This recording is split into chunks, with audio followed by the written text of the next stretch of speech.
بسم اللہ الرحمن الرحیم۔ تین کام عید کا چاند نظر آنے سے پہلے ہمیں مضبوطی سے تھام لینے چاہیے۔ سب سے پہلا کام، رسول اکرم صلی اللہ علیہ وآلہ وسلم نے جب سیڑھی پہ قدم رکھا تو آپ نے آمین کہا، پھر دوسری سیڑھی پہ قدم رکھا تو پھر آمین کہا، پھر تیسری سیڑھی پہ قدم رکھا پھر آمین کہا۔ صحابہ کرام نے سوال کیا، اللہ کے پیارے پیغمبر، پہلے ایسا کبھی ہوا نہیں، آپ نے یہ جو آمین کہا ہے ہمیں سمجھ نہیں آئی۔ آپ نے فرمایا، میں جب پہلی سیڑھی پہ چڑھا اور دوسری اور تیسری پہ تو جبریل امین نے 3 دعائیں کی تھی۔ ایک دعا یہ تھی، اے اللہ جس کی زندگی میں رمضان المبارک کا مہینہ آ جائے اور پھر وہ اپنے گناہوں کی معافی نہیں لے سکا، اپنے گناہوں کو معاف نہیں کروا سکا، وہ گہرا جہنم میں جا گیا۔ تو میں نے آمین کہہ دی۔ پھر دوسری بات جبریل امین نے یہ فرمائی، جس کے سامنے محمد مصطفیٰ صلی اللہ علیہ وسلم کا اسم مبارک آ جائے اور وہ درود پڑھتا، وہ بھی نامراد ہی مرے۔ اور تیسری آمین میں نے اس وقت کہی جب جبریل امین نے یہ کہا، اے اللہ جس کی زندگی میں والدین دونوں یا ایک بوڑھے ہو جائیں اور ان کی خدمت کر کے وہ جنت نہیں حاصل کر لیتا، یہ بھی بامراد ہو، یہ بھی بے مراد ہو، تو میں نے اس پر بھی آمین کہا۔ تو آئیے، ابھی بھی یہ مبارک گھڑیاں اور ساعتیں موجود ہیں، کیا کرنا ہے؟ سیدنا ابو بکر صدیق رضی اللہ تعالی عنہ کو اللہ کے رسول نے طریقہ سکھایا، اور طریقہ کیا ہے؟ اچھا وضو کرو، لگا کے وضو کرو۔ من توضأ فأحسن وضوءه، جو وضو کرتا ہے اور خوبصورت وضو کرتا ہے۔ خوبصورت وضو سے مراد کیا ہے؟ میں ہاتھ دھو رہا ہوں، مجھے یہ یقین ہونا چاہیے کہ میرے ہاتھوں کے گناہوں کو اللہ نے دھو دیا ہے۔ دل لگا کے میں ہاتھ دھوتا ہوں، جلدی سے نہیں۔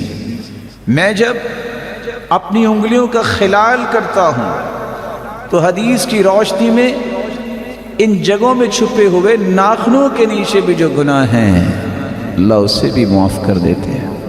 چہرے کو دھوتا ہوں تو اس تسلی سے دھوتا ہوں کہ آنکھوں کی پلکوں کے نیچے حتی تحت اشفار عینی، اللہ ان گناہوں کو بھی معاف کر دیتے ہیں، دھو دیتے ہیں۔ اچھا وضو کرنے کے بعد 2 رکعتیں پڑھی جائے، اکیلے کسی کمرے میں آج 2 رکعتیں ضرور پڑھیے گا، دل لگا کے، یقبل بوجہہ وقلبہ، دل کو بھی اللہ کی طرف لگا کے، چہرہ بھی قبلہ کی طرف کر کے، قلب و قالب کو اللہ کی طرف لگا کے 2 رکعتیں پڑھ لیں۔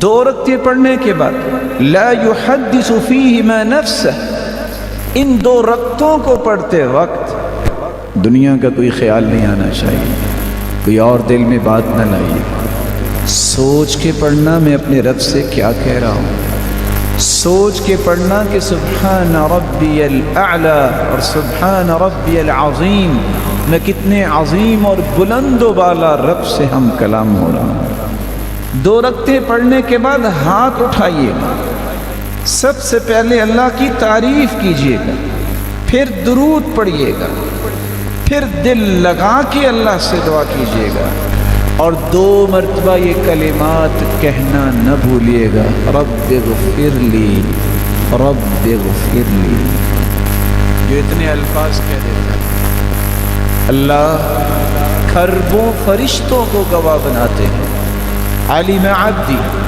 ان لہ ربا یغفر الذنوب، میرے فرشتوں گواہ رہنا، آج میرے بندے کو پتہ چل گیا ہے اس کا کوئی رب ہے جو معاف کرنے والا ہے۔ عبدی اعمل ما شئت فقد غفر لك، میرے بندے تو آ گیا، تو نے آج تک جتنے بھی گناہ کیے میں نے تجھے معاف کر دیے، فرشتوں گواہ بن جانا۔ اور دوسری روایت کے الفاظ ہے جو اس طرح کی 2 رکعتیں پڑھ لیتا ہے وجبت لہ الجنہ، اللہ اس کے لیے جنت کو واجب کر دیتے ہیں۔ خوبصورت وضو کے ساتھ 2 رکعتیں پڑھیے گا، عید کا چاند نظر آنے سے پہلے لائق ست تکریم بھائی اور بزرگوں یہ عمل ضرور کریں تاکہ ان لوگوں کی صف میں اور آپ شامل ہو جائیں جن کو اللہ نے اس رمضان میں جہنم سے آزاد کر دیا۔ تو پہلا کام 2 رکعتیں پڑھ کے اپنے گناہوں کی معافی عید کا چاند نظر آنے سے پہلے ضرور لے لیجئے گا۔ دوسرا کام، رسول اکرم صلی اللہ علیہ وآلہ وسلم نے فرمایا انما الاعمال بالخواتیم، اعمال کی قبولیت کا دار و مدار نیتوں پر ہوتا ہے، نیت خالص ہو تو عمل قبول۔ اسی طرح انما الاعمال بالخواتیم، اعمال کی قبولیت کا دار و مدار خاتمے پر بھی ہوتا ہے۔ یہ باقی جتنے گھنٹے رہ گئے ہیں دوڑا دو اپنی سواریوں کو، کثرت سے قرآن پڑھو، کثرت سے دعا کرو، کثرت سے اذکار کرو، جب بھی موقع ملے اٹھ کے رکعتیں پڑھنا شروع کر دو۔ یہ موقع ہے، شاید کہ موقع یہ زندگی میں دوبارہ نہ مل سکے۔ کتنے ایسے تھے جو تمنا کرتے تھے رمضان کی، آج وہ مٹی کے نیچے چلے گئے، اور کتنے ہی ایسے ہوں گے جو یہ بات سن رہے ہیں شاید ان کی زندگی میں آئندہ رمضان آئے کہ نہ آئے۔ غنیمت جانیے ان گھنٹوں کو، کم از کم 1 مرتبہ تو قرآن مکمل کریں، اور کوئی مشکل نہیں۔ اللہ عز و جلال ہمیں توفیق سے نوازے۔ تیسرا اور آخری کام جو چاند نظر آنے سے پہلے آپ کو کرنا چاہیے، اپنے گھر والوں کو بھی اس کام پہ لگائیں کہ وہ بھی اپنے رب سے معافیاں مانگ لیں، اللہ کی رحمتوں اور برکتوں کو سمیٹ لیں۔ کس طرح صحابہ کرام رات کو چھینٹے لگاتے اپنے گھر والوں پہ، اٹھو اٹھو، اللہ کی رحمتیں تقسیم ہو رہی ہیں، برکتوں کا نزول ہو رہا ہے، اپنے گھر والوں کو مت بھولیے۔ میرے بھائیوں، لمبے سفر کرنے ہو تو بیگانوں کے ساتھ نہیں ہوتے۔ اگر چاہتے ہو اور سمجھتے ہو کہ میرے پیارے ہیں، اگر سمجھتے ہو کہ میرے بچے پیارے ہیں، تو ان کو بھی جنت میں ساتھ لے جانے کی پلاننگ کریں، ان کے ہاتھوں سے صدقہ کروائیں، خود بھی صدقہ کریں اللہ کو راضی کرنے کے لیے، اور رسول اللہ صلی اللہ علیہ وآلہ وسلم کی سنت کو زندہ کرتے ہوئے آپ اس قدر سخاوت کرتے کہ ریح المرسلہ، جس طرح تند و تیز ہوائیں ہوتی ہیں، اس طرح صدقہ کیا کرتے رمضان میں۔ اور کچھ لوگوں کا کہنا ہے کہ میں کسی کو دکھا کے نہیں کروں گا، کوئی بات نہیں، جس طرح چھپا کے صدقہ کرنا افضل ہے، بعض دفعہ لوگوں کے سامنے صدقہ کرنا بھی افضل ہوتا ہے، جس کو دیکھ کے دوسرے صدقہ کریں۔ نیت کو اللہ دیکھتا ہے، اللہ کی رضا کے لیے۔ کتنے لوگ مسکین اور فقیر ہیں، ان پہ صدقہ کیجئے، وہ بھی عید کی خوشی میں شریک ہوں، ان کو بھی محسوس نہ ہو کہ ہماری خوشی کہاں، ان تک بھی اللہ کا دیا ہوا مال پہنچائیے۔ رسول اللہ صلی اللہ علیہ وسلم کی سنت سمجھتے ہوئے ہمیں تیسرا کام یہ بھی کرنا ہے کہ اپنے روزوں کی کمی کوتاہی کو دور کرنے کے لیے، ان کو مکمل کرنے کے لیے اور ان کو پاک صاف کرنے کے لیے اپنے گھر میں جتنے بھی افراد ہیں ان کی طرف سے صدقہ فطر ادا کرنا ہے۔